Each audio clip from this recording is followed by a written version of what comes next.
कक्षा 3 पाठ 5 नीत के दोहे। साँच बराबर तप नहीं, झूठ बराबर पाप, जाके हृदय साँच है ताके हृदय आप। यानी इस दोहे का अर्थ है सच बराबर कोई तप नहीं और झूठ बराबर पाप। जाके हृदय साँच यानी जिसके हृदय में सत्य है, जो सत्य बोलता है उसके हृदय में भगवान बसते हैं। ऐसी वाणी बोलिए मन का आपा खोए, और अपना तन शीतल करे औरन को सुख होए। यानी कबीरदास जी कहते हैं हमें ऐसी वाणी बोलनी चाहिए, मन का आपा खोए, अपने अहंकार को दूर करके हमें ऐसी वाणी बोलनी चाहिए। अपना मन शीतल होए, अपना तन शीतल करे यानी अपना शरीर शीतल करे, औरन को सुख होए और सुनने वाले को भी सुख होए। गुरु गोविंद दो खड़े काके लागू पाए, बलिहारी गुरु आपने गोविंद दियो बताए। कबीरदास जी कहते हैं यानी कि गुरु और भगवान में गुरु बहुत बड़े होते हैं, क्योंकि गुरु ही भगवान को बताने का रास्ता, दिखाने का रास्ता बताता है। इसलिए भगवान से गोविंद बड़े हैं, इसलिए हमें भगवान के पैर, गुरु के पैर छूने चाहिए। दुर्बल को न सताइए जाकी मोटी हाय, मुई खाल की श्वास सारा बसम हवे जाए। यानी कबीरदास जी कहते हैं हमें कभी भी कमजोर को, गरीब को नहीं सताना चाहिए, क्योंकि उसकी जो मोटी हाय है, जो उसकी बद्दुआ है, वह मुई खाल की सांसों, जैसे मरे हुए जानवर की खाल। यानी पुराने जमाने में जो लोहार का काम करते थे, वो उस मरे हुए जानवर की खाल से आग में फव्वारा मारते थे, हवा मारते थे, और आग तेज होकर के लोहे को जला करके भस्म कर देती थी। इसी प्रकार मनुष्य को भी जला करके भस्म कर देती है।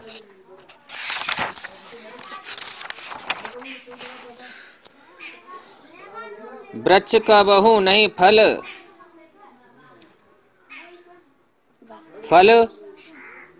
वखे, नदी न संचय नीर, परमारथ के कारण ये साधुन धरा शरीर। कबीरदास जी कहते हैं जैसे वृक्ष कबू फल नहीं खाते हैं और नदी कभी जल इकट्ठा करके नहीं रखती, इसी प्रकार संत जन हैं जो दूसरों के कार्य के लिए शरीर धारण करते हैं। निंदक नियरे राखी आंगन कुटी छवाए, बिन पानी साबुन बिना निर्मल करे शोभाए।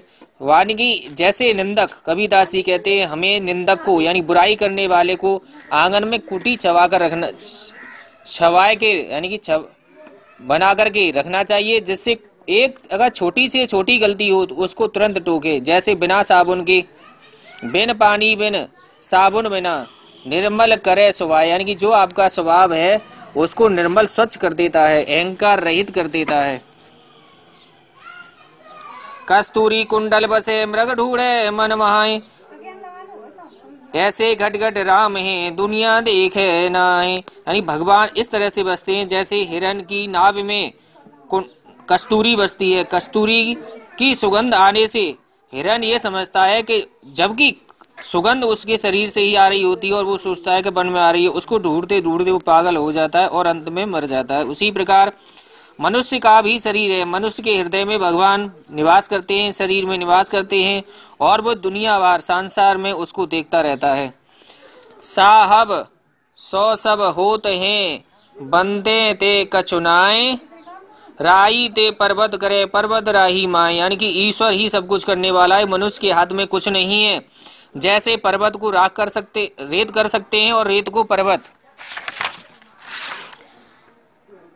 रहमन बिपदा हु भली, रहमन बिपदा हु भली, जो थोरे दिन होए, हित अनहित या जगत में जान परत सब कोई। रहीमदास जी कहते हैं कि विपदा सबसे बड़ी से भली है, क्योंकि ये थोड़े समय तो रहती है, लेकिन इसमें अपने और पराये का खूब अच्छी तरह भेद पता पड़ जाता है, अंतर पता पड़ जाता है। रहीमन देख बड़न को लगुना दीजे डार, जहाँ काम आवे सुई कहा करे तलवार। यानी कि रहीमदास जी कहते हैं जिस प्रकार सुई के कार्य पर तलवार नहीं कर सकती, उसी प्रकार बड़े लोगों के, छोटे लोगों के कार्य, यानी कि जो छोटा कार्य करते हैं उसको बड़े लोग नहीं कर सकते।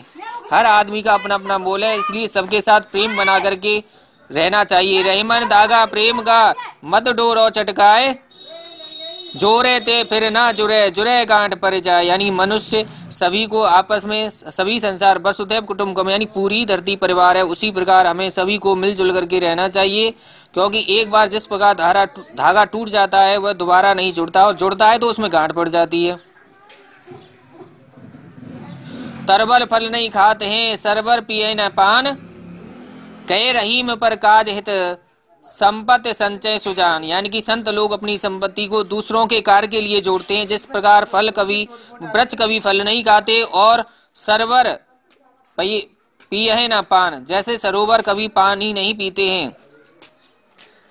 रहे रूठे सुजन मनाइए, जो रूठे सो वार, रहमन फिर पोइए टूटे मुक्ताहार। यानी कि रूठे सुजन मनाइए, यानी कि रूठे हुए सज्जन महान लोगों को मनाइए, जो रूठे सो बार, जो रूठे सो बार।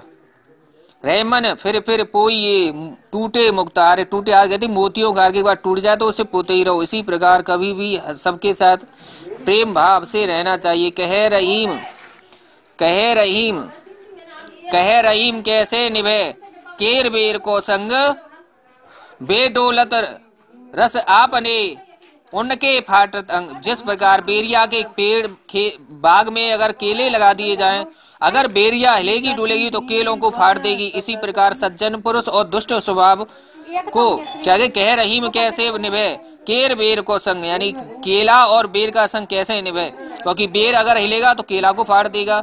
बेडोलत रस आपने, उनके फाटत अंग, उस अगर वो हिले डुलेंगे उसके अंग फाड़ देंगे। इसी प्रकार दुष्टजन और साधु जन का आपस में मेल होने पर वे उसी प्रकार उनको तंग करते रहते हैं, जिस प्रकार बेरिया केले को फाड़ देती है।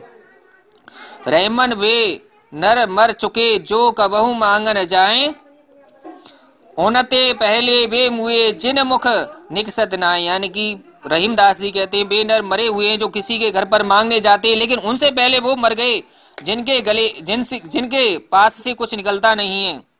जो रहीम उत्तम प्रगत का करे सकत कुसंग, चंदन बेस व्यापद नहीं लपटे रहत भुजंग। अगर अच्छे प्रकृति के लोग हों तो उनका कोई कुसंग संगत, बुरी संगत वाले क्या बिगाड़ सकते हैं। जिस प्रकार चंदन के वृक्ष पर सर्प लिपटे रहते, लेकिन चंदन के पेड़ पर विष का कोई असर नहीं होता। लेकिन सर्प जब चंदन के पेड़ को छोड़ देता है तो उसके साथ सुगंध चली जाती है और कई दिनों तक सुगंध उसका पीछा नहीं छोड़ती। इसी प्रकार प्रत्येक मनुष्य को ऐसा होना चाहिए, कितने भी दुष्टजन गलत स्वभाव वाले पर मिले, कितने भी लोग हंसाई करें, लेकिन अपने स्वभाव को नहीं छोड़ना चाहिए।